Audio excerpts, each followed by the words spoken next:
Olá, viva! Que bom podermos voltar a estar consigo depois de mais uma semana de trabalho, enfim, de muitas atividades. O programa Bíblia Aberta volta até si para podermos juntos abrir a Palavra de Deus e estudarmos um pouco mais daquilo que o Senhor Deus deixou para cada um de nós. É sempre muito bom voltarmos à sua companhia, estarmos consigo durante alguns minutos. É sempre muito bom que você também se ligue à TV da Esperança. A TV Novo Tempo Portugal. Você encontra esta TV no canal 186 da Mel. Nós estamos por cá 24 horas sobre 24 horas, trazendo-lhe esperança, trazendo-lhe sempre uma palavra de apreço, de conforto e de certeza em Cristo Jesus. Semanalmente o programa Bíblia Aberta tem sempre mais do que uma pessoa. Somos 4 a conversar, é sempre uma conversa muito agradável e nós sabemos que você desse lado aprecia e tem estado connosco semanalmente. Hoje voltamos a ter a presença do Pedro Esteves, olá Pedro, da Hortelinda, olá Hortelinda, e do Mário. Olá Mário, obrigado aos três por terem aceitado o convite para estarem connosco neste programa e será sem dúvida uma conversa bastante interessante. Hoje nós iremos fechar esta temporada com um tema tão extraordinário que a Bíblia nos apresenta, como é a eternidade. Falar da eternidade, de certeza absoluta que o tempo que vamos ter não será suficiente, mas também nós, como limitados, não conseguiremos falar de tudo o que é a eternidade. Mas tentaremos apresentar-lhe aquilo que de mais importante nós consideramos e conseguimos, ao longo desta semana de preparação, podermos tirar e retirar da Palavra de Deus. Para isso, eu gostava de convidar todos aí em casa, onde você se encontra, se não estiver em casa, e se estiver a ver-nos também, ou melhor, a ouvir-nos pela Rádio RCS, então eu convido a poderem abrir as nossas Bíblias. Nós aqui vamos fazê-lo em 1 de Pedro, no capítulo 4. É a primeira passagem que nós vamos utilizar das Sagradas Escrituras, 1 de Pedro, capítulo 4, versículo 7, para podermos olhar um pouquinho para este tema, sobre a eternidade. E diz esta passagem, 1 de Pedro 4, 7, e já está próximo o fim de todas as coisas. Portanto, sede sóbrios e vigiai em oração. Eu vou começar pela Hortelinda e vou perguntar-te, Hortelinda, como deve a proximidade do fim moldar, de alguma maneira, a vigilância espiritual da nossa vida e, ao mesmo tempo, a nossa prioridade, sobretudo no que toca à oração, na vida, enquanto crentes, sobretudo aqueles que esperam na volta de Jesus, porque nós sabemos que nem todos ainda têm este conhecimento, mas nós que esperamos a volta de Jesus, que importância tem a oração na nossa vida? Tem muita importância. Ao longo de toda a Bíblia, a mensagem profética, ela, tanto no Antigo como no Novo Testamento, ela está sempre carregada de um sentimento de urgência, não é? A vinda de Deus é sempre anunciada para breve. Para breve, o Senhor vai vir em breve, como diz ali, portanto, o apóstolo. Temos o exemplo dos cristãos do primeiro século, que esperavam já a vinda de Jesus para o seu tempo, e isso mostra que eles receberam da parte de Jesus a mensagem com este sentido de urgência. Portanto, é sempre urgente a vinda do Senhor Jesus. Aliás, o apóstolo João, ele diz na sua primeira epístola, ele diz o seguinte, no versículo 18, filhinhos, é já a última hora, não é? E como ouvistes que vem o anticristo, também agora muitos têm feito anticristos, por onde conhecemos que é já a última hora. Portanto, para o apóstolo era já a última hora. E é importante que todas as gerações sintam que a vinda do Senhor é para breve, porque é tão importante o que está em causa no dia do Senhor, que ele é sempre visto como algo que está realmente para breve. Mas para nós, que vivemos já 20 séculos depois, portanto, do apóstolo Pedro e do apóstolo João, vivemos na proximidade da vinda de Jesus. E a proximidade da vinda de Jesus para nós é atestada por muitos sinais, por muitas profecias cumpridas e muitas que estão a cumprir-se sob os nossos olhos, de forma que nós não duvidamos que chegamos mesmo ao tempo do fim. O tempo do fim é aquele período lato, não é? Que tem um princípio, um meio e um fim.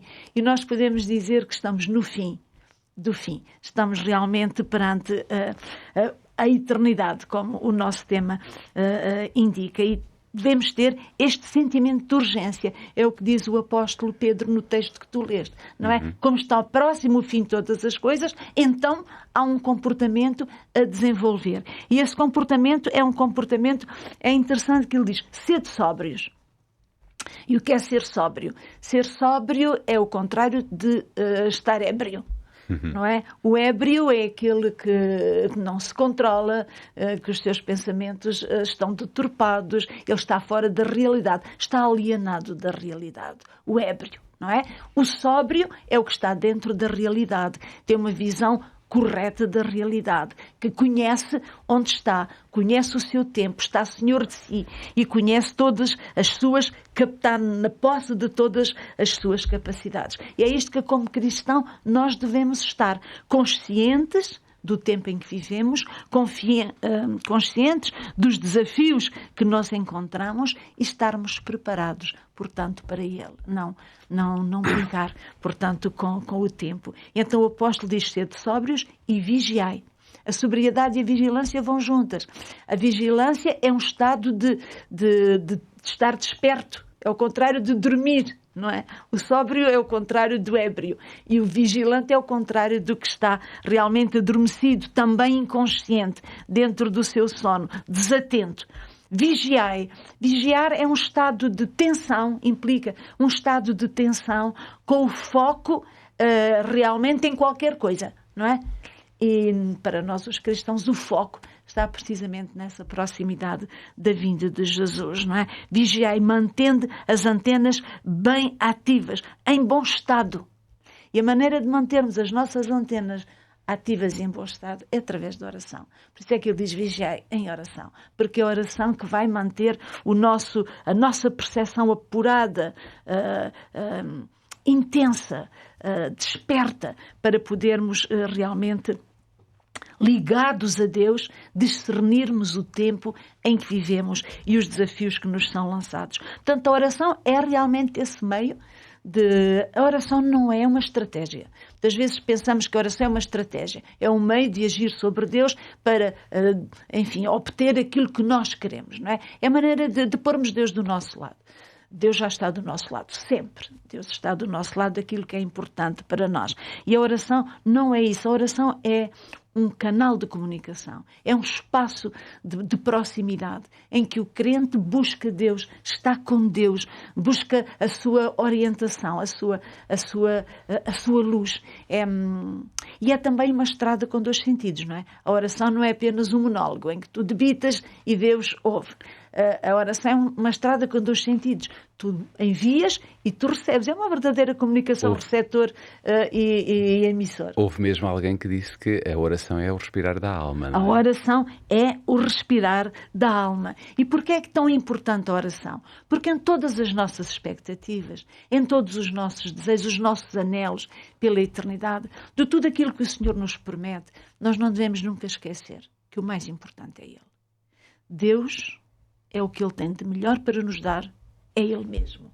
E Ele mesmo podemos já tê-lo agora aqui, através desta comunhão com Ele, da oração, não é? Jesus disse: a vida eterna é o quê? É que te conheçam. Conhecer Deus é a vida eterna. A vida eterna só tem sentido porque existe lá Deus, está Cristo lá para podermos comungar com Ele. Gosto muito da frase que Deus disse uma vez a Abraão: Abraão, não temas, eu sou o teu escudo, o teu grandíssimo galardão. O nosso galardão é uma pessoa, é Cristo, é o Senhor. E é na medida em que mantemos comunhão com Ele, intimidade com Ele. Tenho um amigo que diz sempre: Deus não tem preferidos, Deus tem íntimos. E penso que é esta intimidade que nos aproxima de Deus, que faz com que Deus seja especial para nós e nós sejamos também especiais para Deus. E há sempre lugar para mais um íntimo, se quisermos, não é? Deus é de uma grandeza que pode receber na sua intimidade a humanidade inteira, o universo inteiro, não é? Mas, ao mesmo tempo, Ele é tão específico que te recebe a ti, como se não existisse mais ninguém. E mantém contigo uma relação de proximidade, de comunicação em que tu o ouves. Claro que ouvir Deus não é como eu te ouço a ti, mas Deus fala ao nosso coração, fala-nos pela palavra. E muitas vezes Deus fala pela oração. Quantas vezes, através da oração, Deus nos corrige? Eu já tenho feito orações que eu batalho na oração e depois eu recebo a mensagem que Deus diz: não vale a pena. Não é isso que eu tenho para ti. Eu não te vou dar isso. Então, quer dizer, Deus corrige-nos na própria oração, guia-nos pela oração. E através da oração nós habituamos a uma coisa muito importante nos tempos do fim, que é a discernir a voz de Deus. Há muitas vozes, tantas vozes, às vezes simpáticas, agradáveis, mas nós precisamos de discernir o que vem de Deus e o que não vem de Deus. Foi o que Jesus diz no Evangelho de João, no capítulo 10, naquela parábola sobre o bom pastor, em que ele diz: as minhas ovelhas conhecem a minha voz e não conhecem a voz dos estranhos, porque não seguem os estranhos, porque não conhecem a sua voz. Como é que nós podemos conhecer a voz do Senhor no meio de tanta confusão, de tanto ruído? Mas se estamos habituados a ouvir a voz do Senhor, nós vamos ouvir essa voz, e isso é oração. É manter-nos ligados para podermos identificar as tentações, podermos identificar até aquelas tentações, que eu digo que são tentações brancas. São aquelas tentações que até são boas coisas, não é? É porque nós não somos tentados só com as coisas negativas. Geralmente essas até as pomos rapidamente de lado. Mas há tanta coisa que em si mesma não é má, que até é boa, mas que vem ocupar o lugar daquilo que é primordial, que é essencial, que é precisamente esta relação com Deus, este discernimento espiritual que nos vem através da oração. Então, a oração prepara-nos, a oração capacita-nos, a oração protege-nos. A oração realmente mantém-nos vivos para Deus e aptos, portanto, para o recebermos. Quando eu era jovem, lembro-me da história como foi contada, de um jovem que deveria ir fazer uma entrevista de trabalho numa cidade longe daquela onde ele vivia, e no caminho, de comboio, ele entrou em contacto com um senhor que ia praticamente no mesmo banco que ele. Então eles falaram de muita coisa, partilharam muita coisa. Quando chegaram ao destino, o senhor desceu mais cedo, o jovem desceu depois, despediram-se como amigos, tinham feito uma caminhada juntos. No outro dia, o jovem apresenta-se no lugar de trabalho para fazer a entrevista. E quando ele entra para fazer a entrevista, quem é que o ia entrevistar? Era o amigo que tinha vindo com ele na viagem no dia anterior. Ele viu imediatamente que ele seria tomado como para o cargo que realmente de trabalho que ele estava a propor-se. É isto que é o nosso encontro com Jesus. O nosso encontro com Jesus é um encontro com um amigo com quem caminhamos toda a nossa vida, ou a vida desde que o conhecemos. É essa intimidade que fará que, quando chegarmos junto dele, nós digamos: este é o Deus que nós esperávamos e que nós aguardávamos. E que conhecíamos. Infelizmente, há, contudo, e depois desta explicação brilhante da Hortelinda sobre o que é que pode ser a oração para cada um de nós e a vivência e a descoberta de Deus na nossa vida, eu vou colocar aqui agora uma situação um pouquinho diferente, que é: infelizmente nós somos pessoas que nos esquecemos muito facilmente e muito rapidamente, sobretudo daquilo que Deus fez e que Deus continua a fazer por cada um de nós. E por isso a ideia que a Bíblia nos dá de dependermos totalmente de Deus é algo fundamental, é algo para não perder, quer queiramos, quer não. E eu gostava de ler convosco agora uma passagem que se encontra em Tiago, na Epístola de Tiago, capítulo 14, capítulo 4, versículo 14. Assim é que é. Tiago, capítulo 4, versículo 14 diz: porque que é a vossa vida? E o próprio Tiago dá a resposta: é um vapor que aparece por um pouco e depois se desvanece. Mário, apesar da nossa experiência e digamos que o nosso tempo de vida poderem de alguma forma desvanecer precocemente, há uns que duram mais tempo, há outros que duram menos tempo, dependendo daquilo que é a vontade de Deus, que implicações nós podemos encontrar na Bíblia em sermos conscientes da brevidade da vida, da nossa vida, mas ao mesmo tempo da dependência contínua que a Bíblia nos apresenta numa relação, como dizia a Hortelinda, com Deus, de possuirmos a graça de Deus, se quisermos? Eu penso que há vários fatores. Há dois, fundamentalmente, que nos devem fazer reconsagrar a nossa vida a Deus. Um deles é essa questão da brevidade da vida. A brevidade da vida talvez se ponha mais urgente ou pungente para aquelas pessoas que já estão nos 60, nos 70, talvez como esta classe daqui deste lado. E tu, a nível profissional como médico, viste muita gente que partiu cedo demais, muito digamos cedo, assim, não é? Muito cedo, exatamente. Mas essa situação, essa consciência da brevidade da vida, deve levar-nos a fazer aquela pergunta: o que é que eu estou aqui a fazer? Para onde é que eu vou? Qual é o sentido desta vida, não é? Há muitos textos na Bíblia que, desde o Velho Testamento, textos que eu gosto muito sobre este tema, como o texto de Tiago, que aliás é uma transcrição de textos do Antigo Testamento. Eu sublinhei alguns e não resisto. Eu depois deixo para o fim aquele que eu gosto mais. Mas Jó dizia no capítulo 7, verso 7, lembra-te, dizia ele na conversa com Deus, lembra-te que a minha vida é um sopro. Isto dizia Jó. Depois o salmista dizia: o homem é semelhante a um sopro, os seus dias são como a sombra que passa. E finalmente o texto que eu dizia que gostava mais é um salmo também, mas escrito por Moisés, talvez seja dos primeiros salmos, portanto, e diz assim: a duração da nossa vida é de 70 anos. E se alguns chegam a 80 pela sua robustez, a medida deles é canseira e enfado, pois passa rapidamente e nós voamos. Depois, no verso 12, diz-nos isto: ensina-nos, Senhor, a contar os nossos dias de tal maneira que alcancemos corações sábios. Então, o que é esta sabedoria que pede aqui o salmista, que pede aqui Moisés? A sabedoria é a consciência de que, de facto, a nossa vida, nós fomos feitos, fomos medidos, temos em nós a semente da eternidade, porque quando estamos em confronto com a morte, quando estamos a perceber, quando perdemos alguém, quando vemos que a vida se interrompeu, nós perguntamos: então, mas é este o sentido da vida? É isto? Porquê é que fazemos esta pergunta? Porque, de facto, nos nossos genes não está escrito que o aceitar facilmente a morte e o aceitar esta realidade de que todos temos que morrer. Nós temos uma esperança, evidentemente, e essa esperança também se traduz num outro fator, que é a proximidade da segunda vinda. Nós acreditamos que a eternidade, que é o tema que estamos a estudar, vai iniciar-se quando Jesus Cristo vier pela segunda vez a esta terra. E a proximidade da segunda vinda também é-nos dada, como dizia a Hortelinda, pelos sinais que temos, pelas guerras como agora se vivem, etc. Tudo isto que está a acontecer nos deve fazer pensar que Cristo está às portas. Eu estou na igreja há muitos anos e já desde criança ouvi dizer: Jesus vai chegar. Os meus avós diziam, os meus pais diziam, eles já morreram e Jesus ainda não veio. Mas esta esperança não nos deve fazer entristecer, pelo contrário. Sabemos que este é o fim do fim. Estamos às portas E temos um salmo também muito interessante, já que estamos nos salmos, que é o Salmo 80, que é o Salmo de Asaf, em que ele fala em ver a face de Deus.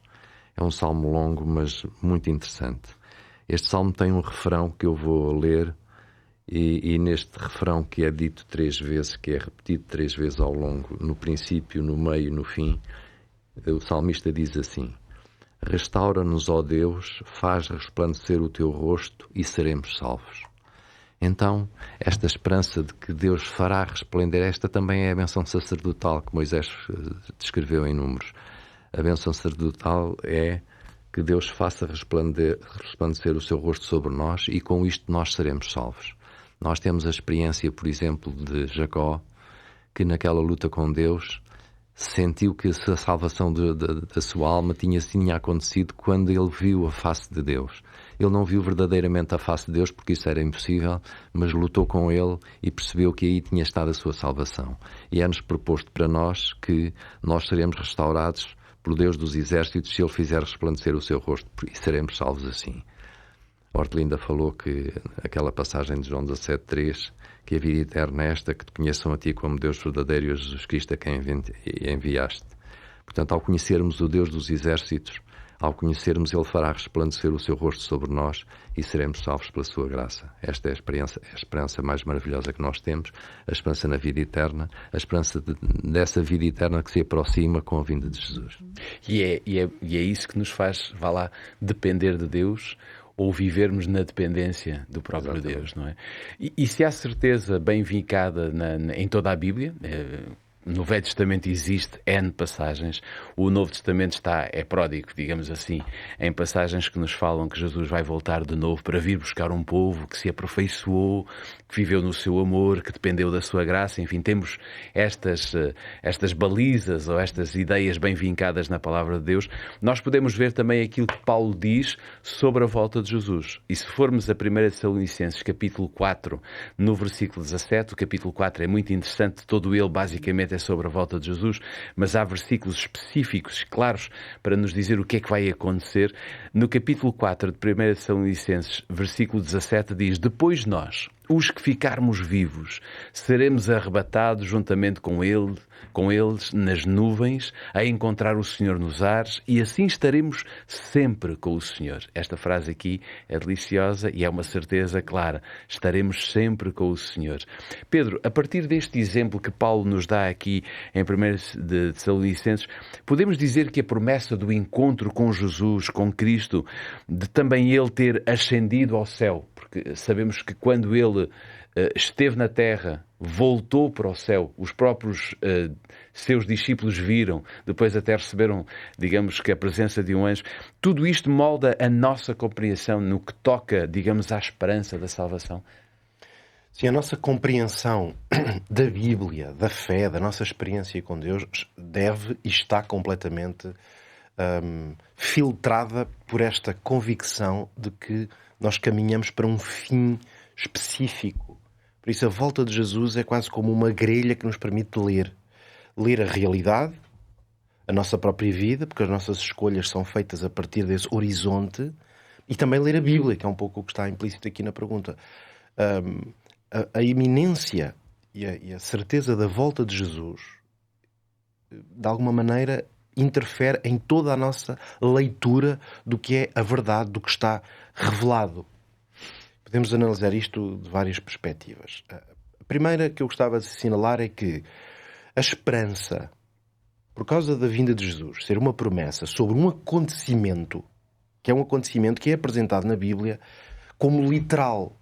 Não é um acontecimento, não é uma ideia, não é uma abstração, não é um conceito filosófico. Não é um conceito ou nem uma ideia que alguns verão, outros não. É exatamente isso. Apocalipse 1:7 diz exatamente, quase que induzias a isso, e é um dos textos que eu tenho aqui, é que todo o olho verá.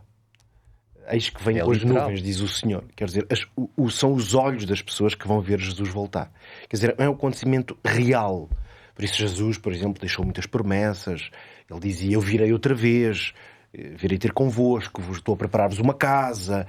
Essas descrições muito concretas davam aos discípulos essa noção de um encontro real. Por isso, a Hortelina no princípio até falava, por isso é que as descrições dos apóstolos nas suas cartas, por exemplo, são constantes sobre aquela iminência. Parece que é uma coisa que vai acontecer dali a uns dias, o que pode até dar uma falsa leitura de que eles estavam enganados. Não é? Isto não tem a ver com um engano. O apóstolo Paulo chegou a escrever: nós, os que estivermos vivos, não é? Esta iminência deriva do facto de que Jesus falou da sua vinda, ele próprio, como uma coisa muito concreta: vai acontecer, estarei convosco. E, portanto, Jesus é o responsável por ter embebido a fé cristã numa ideia de reencontro rápido e seguro. Podemos lembrar-nos, e os discípulos estavam lá todos, que quando Jesus ascendeu aos céus, vêm aqueles dois varões galileus, aqueles anjos aparecem, os anjos aparecem e falam aos varões galileus, não é assim é que é, e dizem-lhe: este mesmo Jesus que para o céu viste, há de vir da mesma forma. Claro, eles estão a ver fisicamente Jesus a subir, e quando vem uma presença divina, celestial, que lhes diz: olha, vocês estão a ver, ele está a ir assim, vai ser assim que vocês o veem voltar. Isto dá àqueles indivíduos uma absoluta confirmação de que, ok, nós ainda vamos ver isto acontecer. Claro.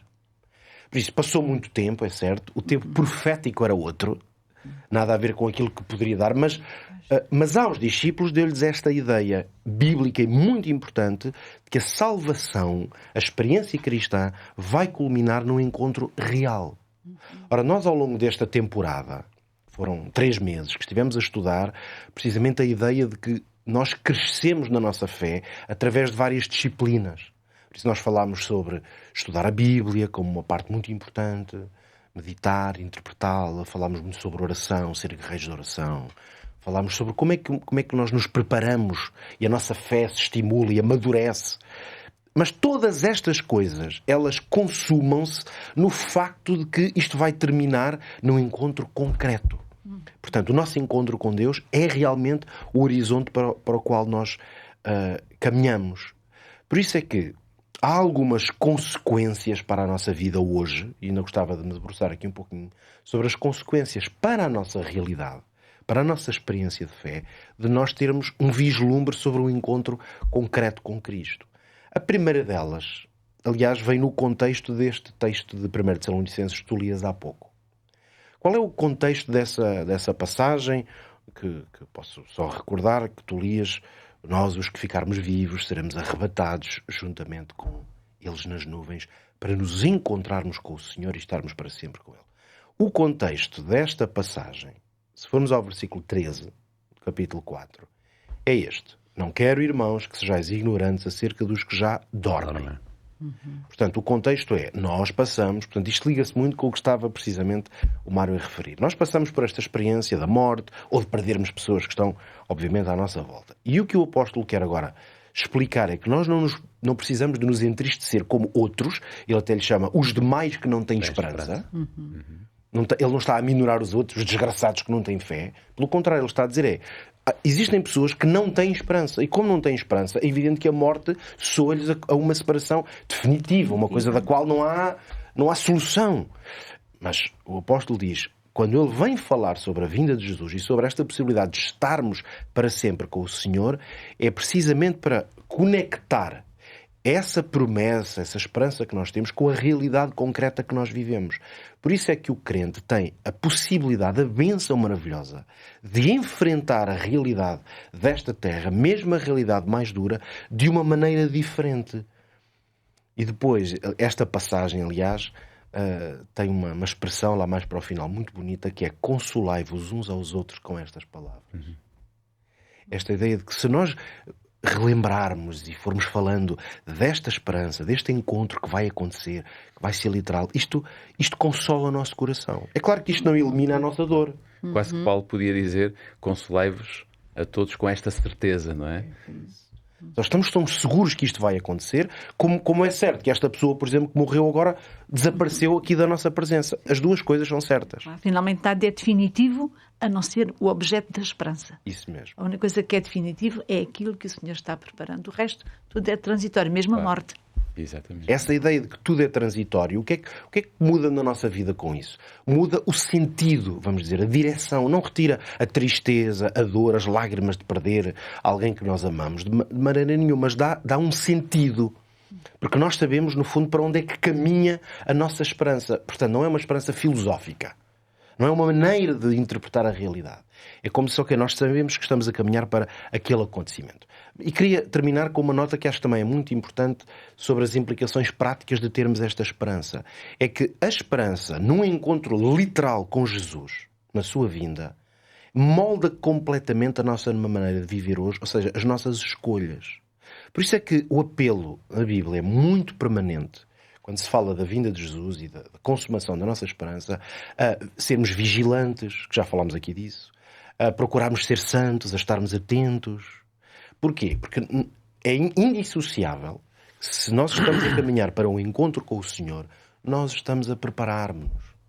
Isso acontece na nossa vida. Quando nós estamos... Eu ainda há uns dias atrás estava com um jovem casal que vão casar-se daqui a uns meses. Eu vou oficiar o casamento deles e é sempre bonito ver quando um jovem casal estão a uns meses, poucos meses de se casarem, toda a vida deles está à volta daquilo. Na prática, aquilo é só uma cerimónia em que a pessoa vai ali, o casamento em si, e está na presença de Deus, depois faz uma festa com os amigos. Mas a gente nota que só se consegue pensar naquilo durante umas semanas a uns meses, porque é uma coisa tão importante, é uma mudança tão importante na vida, que todas as escolhas, as decisões, o dia-a-dia, parece que torna-se totalmente em função daquele ato.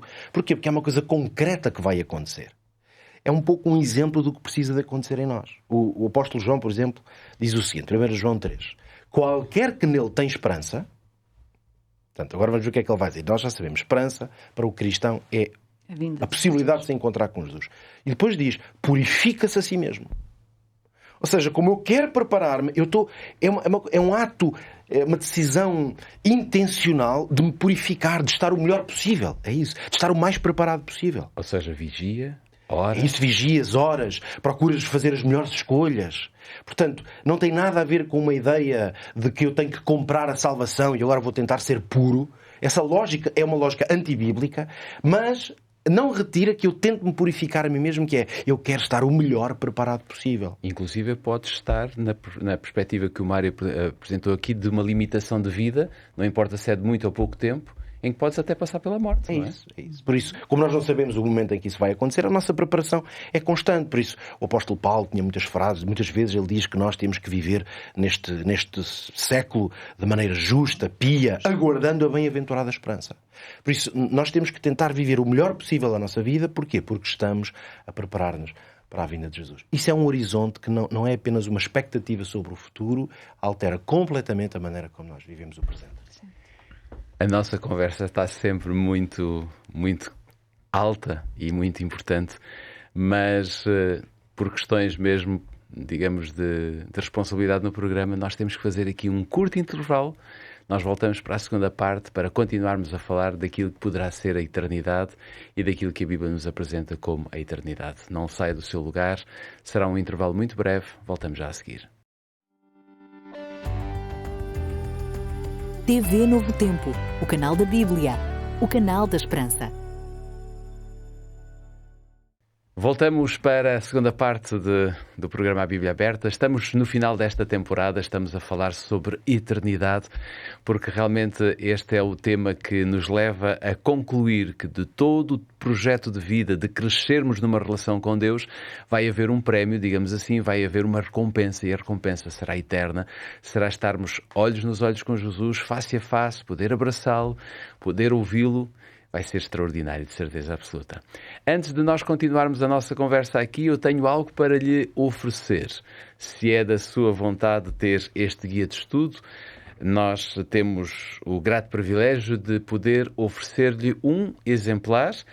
Este tem por título Mente Feliz. O que é que poderá encontrar neste guia de estudo?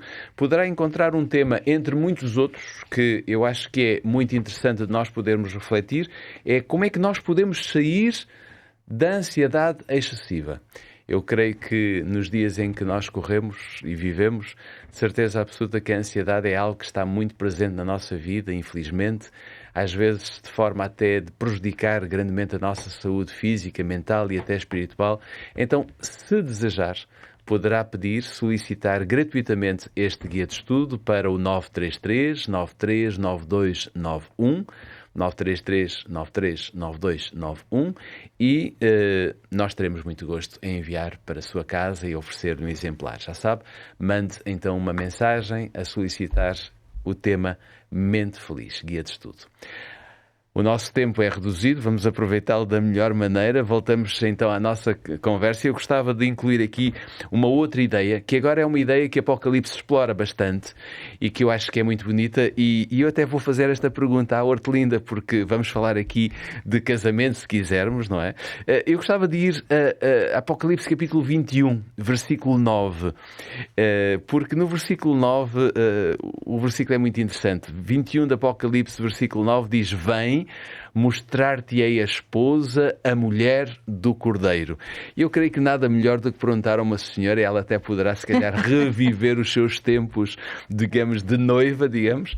Mas, Hortelinda, qual é o significado teológico, se quisermos, desta imagem de uma noiva para descrever a relação que Deus vai ter ou que quer ter com o seu povo?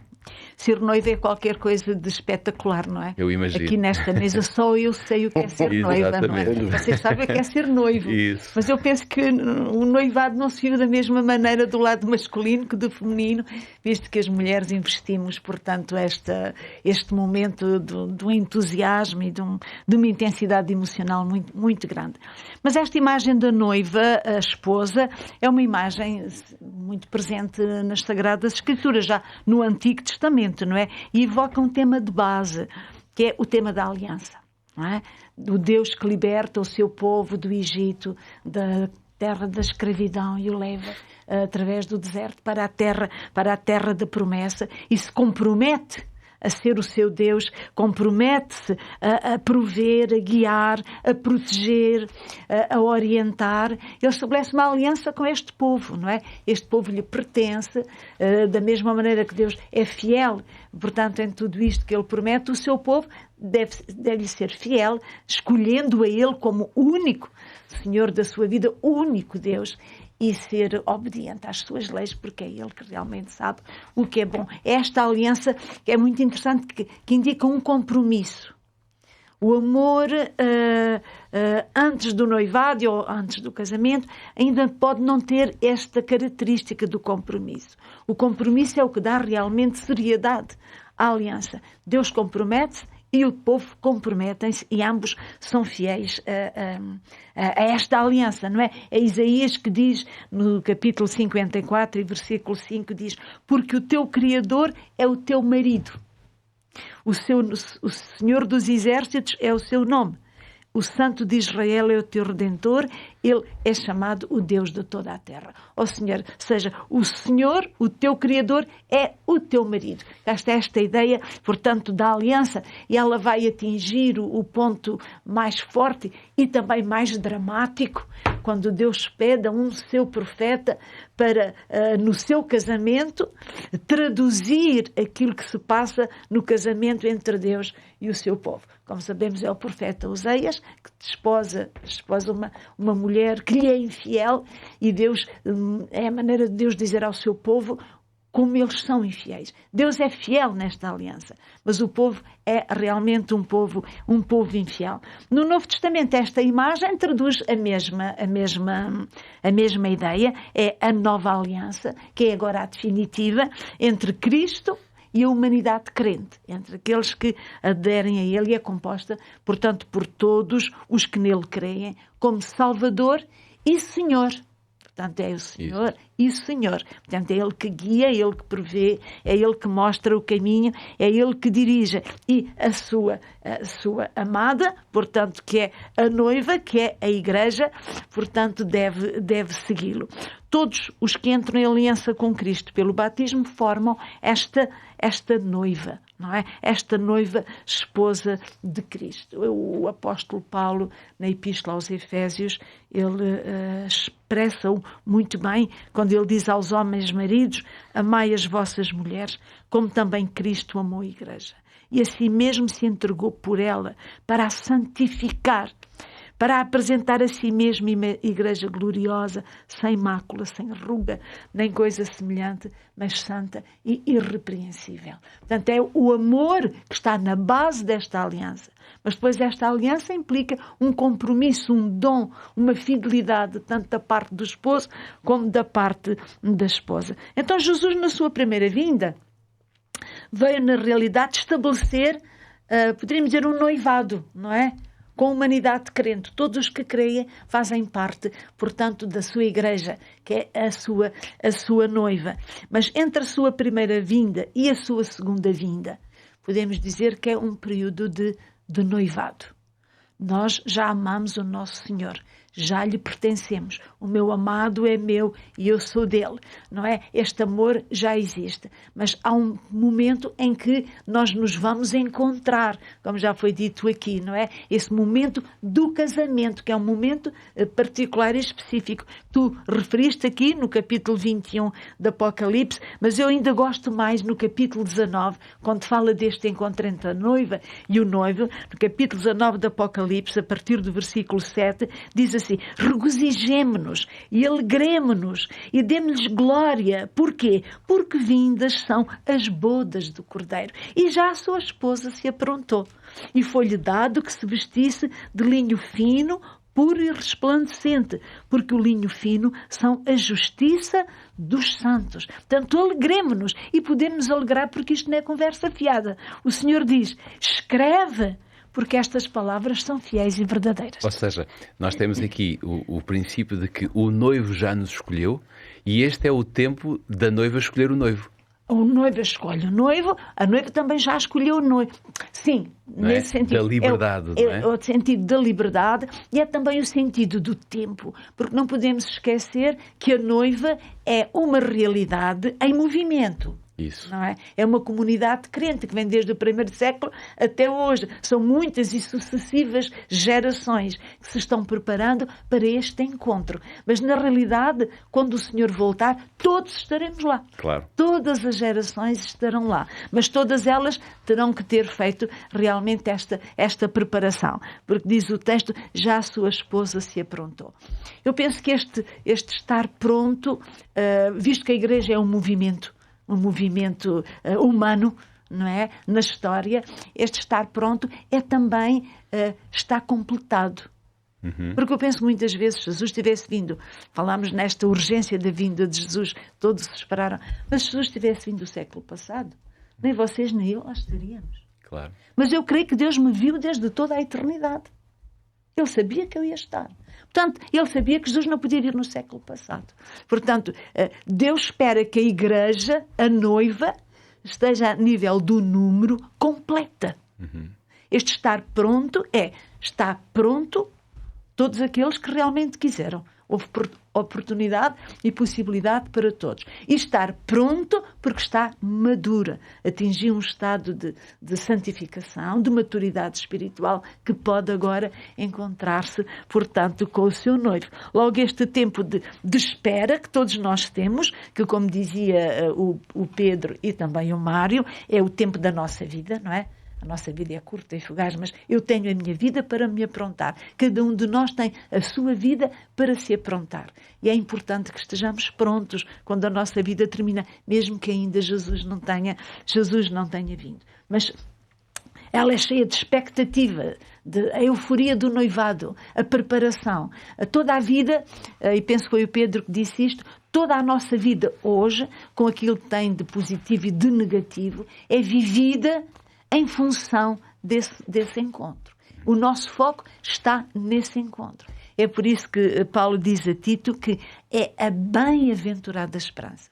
Essa bem-aventurada esperança tem sustido a igreja, que tem consolado, que tem dado força na caminhada e que tem, como sabemos, os mártires, quando entravam na arena, não é, para morrer por Jesus, eles pensavam na vinda de Jesus. Eles escreveram lá nas catacumbas de Roma, Maranata.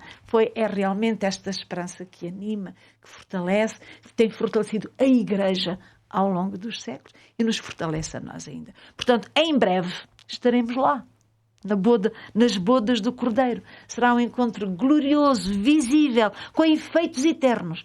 Não há mais sofrimento. Não há mais dor, não há mal, não há morte. Será realmente o início de uma nova vida. Então aí o casamento estará realmente celebrado. Consumado. Temos que estar lá. Temos que lá estar, exatamente. Que alegria nós podermos saber que Deus está a preparar todas as coisas, por iniciativa dele, estendendo-nos a nós o privilégio deste casamento eterno, como a Hortelinda estava a falar. E nós sabemos que Deus não deseja que este casamento seja quase como que uma surpresa não conhecida. Vai ser uma surpresa, mas nós temos consciência daquilo que o Senhor Deus está a programar. Eu gostava muito rapidamente de ir ao centro da eternidade. Não sei se é possível usarmos esta expressão, irmos ao centro da eternidade, porque é muito profunda, mas eu gostava de ir a Apocalipse capítulo 7, versículo 17, porque nesta passagem fala aqui de alguma coisa muito importante. Diz que porque o Cordeiro, 7:17 Apocalipse, porque o Cordeiro que está no meio do trono os apacentará e lhes servirá de guia para as fontes das águas da vida. Mário, tentando encontrar aqui este centro da eternidade, o que é que nós podemos dizer desta figura do Cordeiro como pastor? Mostrar-nos de alguma forma o centro da experiência eterna que será a nossa experiência como povo de Deus no céu.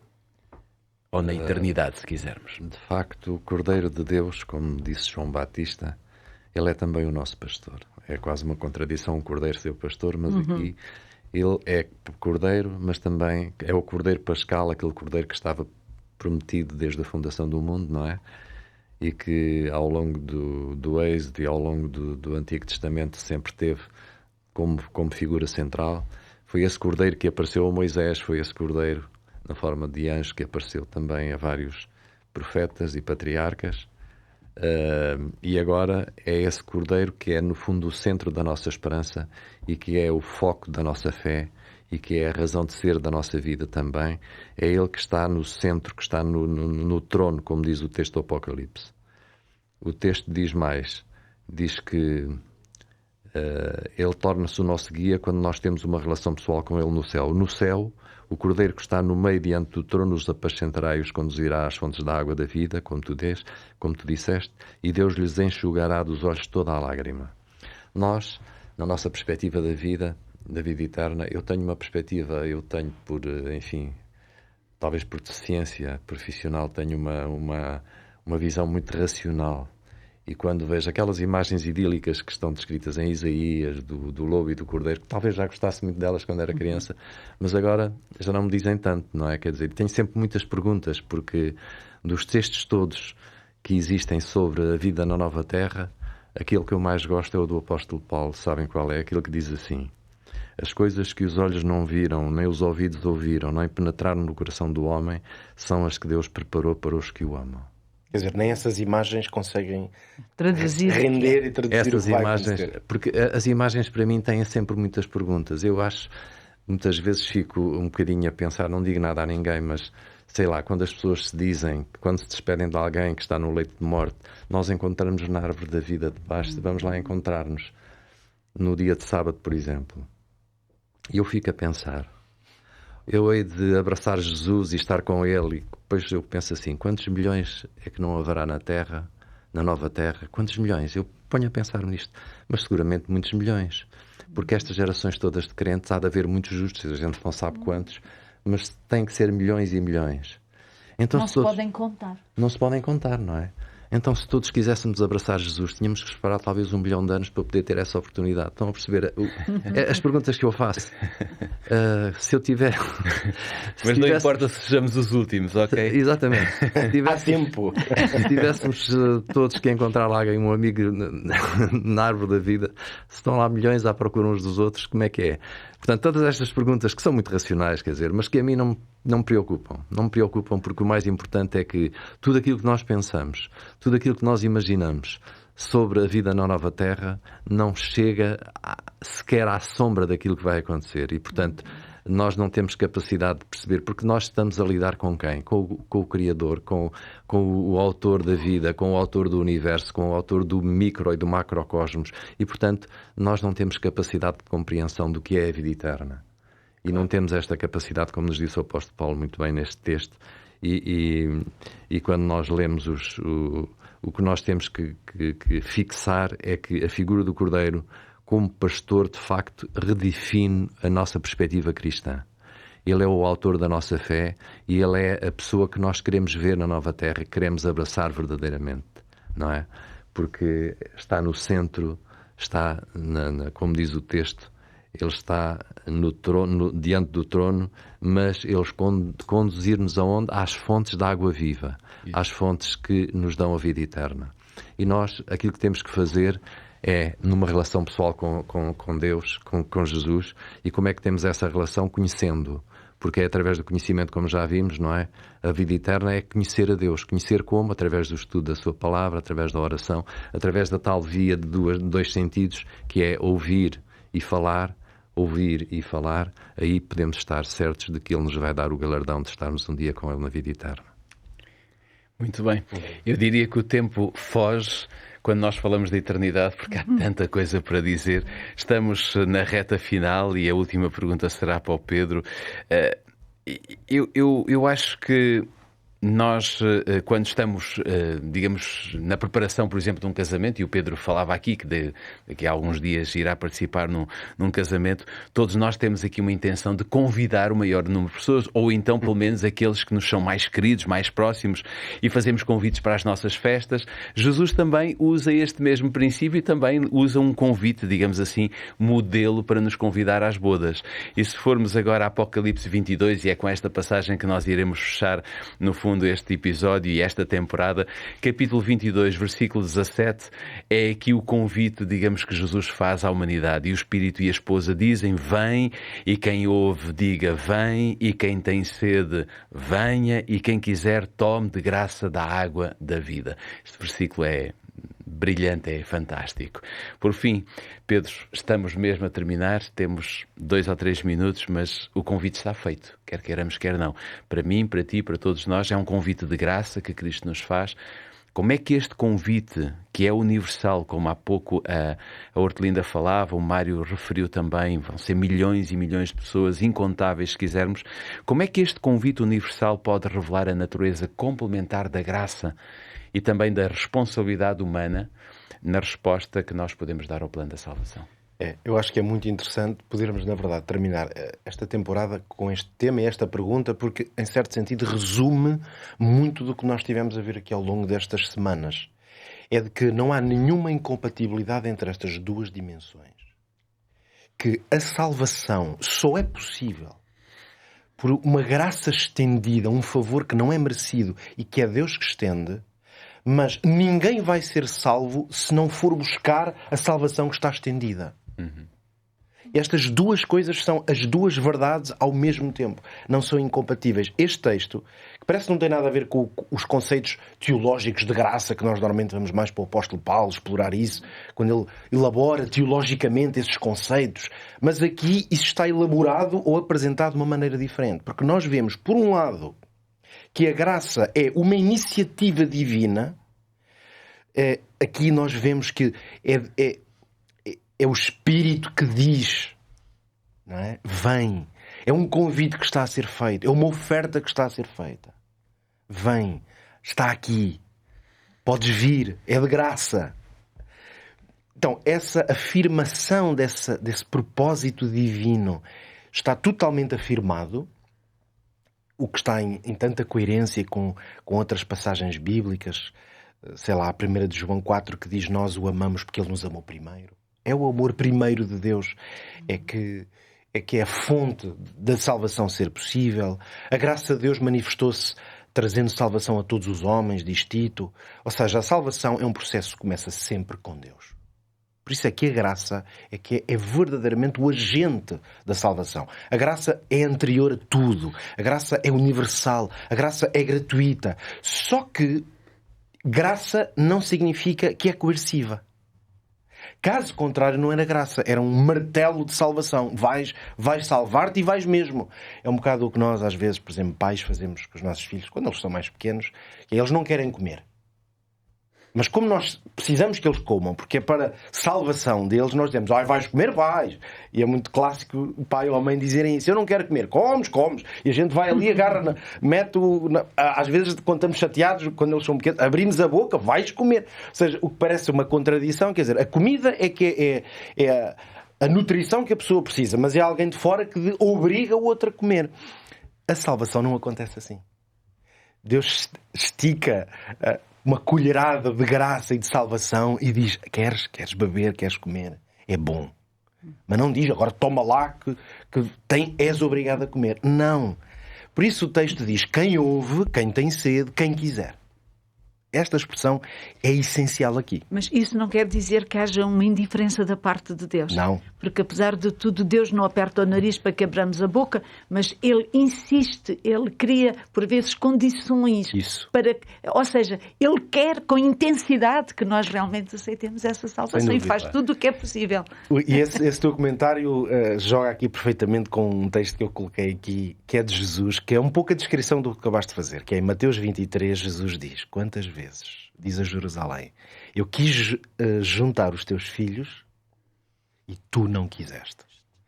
Quer dizer, Deus está a dizer, eu tentei, eu fiz tudo. Sim. E está a chorar porque eles não quiseram. Está a chorar, está a pedir. É este convite, vem. Ele mostra de todas as maneiras. Só que ele respeita a liberdade humana de escolher. Por isso, a graça é um convite muito forte, muito significativo, é um chamado intenso. Deus usa todos os mecanismos possíveis para que a graça produza efeito, mas ele não força. É por isso que a resposta humana é necessária. E por isso é que ao longo desta temporada nós falámos tantas vezes aqui sobre o crescimento na fé. É uma coisa que depende de muitas nossas escolhas, das nossas ações. Quer dizer, se eu não quiser ler e estudar a palavra de Deus, é evidente que as bênçãos, as riquíssimas bênçãos que ela tem, eu não vou poder usufruir delas, pois se eu não leio, se eu não estudo, se eu não orar e buscar comunhão com Deus, a bênção dessa comunhão não pode cair sobre a minha vida, porque eu não quis. Vai cair sobre aquele que lutou e orou e aproximou-se de Deus. Então, eu acho que isto resume perfeitamente esta ideia de que Deus tem a graça estendida e nós temos que aceitar. Foi tão bom conversarmos sobre a eternidade, mas melhor será se nós pudermos estar um dia no céu. E Estamos todos convidados. Estamos todos convidados e esse convite ainda se mantém e manter-se-á enquanto estivermos neste mundo, enquanto houver vida. Foi desta forma, falando da eternidade, que encerramos mais uma temporada crescendo no conhecimento e na preparação da nossa eternidade para nos encontrarmos com Deus. E eu quero-vos agradecer, mas quero-vos lançar o desafio da próxima semana podermos estar aqui. Vamos começar uma nova temporada, mas eu quero que vocês estejam comigo para voltarmos a conversar. Agora num outro tema. Quanto a si, já sabe se foi boa a nossa companhia, se ao longo desta temporada conseguiu aproximar e fortalecer a sua fé, então marque encontro connosco na próxima semana, porque voltaremos para falarmos agora de 2 epístolas de Paulo. Vamos falar de 1ª e 2ª de Coríntios. Vamos deixar isso para a semana com muita expectativa que também será uma temporada muito interessante, porque o apóstolo Paulo tem sempre muitas coisas para nos oferecer. Antes de fecharmos este episódio, eu quero só relembrar-lhe que temos Mente Feliz, é o guia de estudo para lhe oferecer. Se tiver interesse em receber gratuitamente em sua casa, já sabe, poderá ligar, ou melhor, poderá mandar uma mensagem para o 933 939291 e nós deste lado faremos o favor de lhe entregar gratuitamente em sua casa para que possa usar este guia e possa aprender mais sobre estes temas. Quanto a nós, como eu disse, voltamos na próxima semana para iniciarmos uma nova temporada, para podermos encontrar Jesus consigo também. Fica aqui o Bíblia Aberta. Até para a semana, se Deus quiser.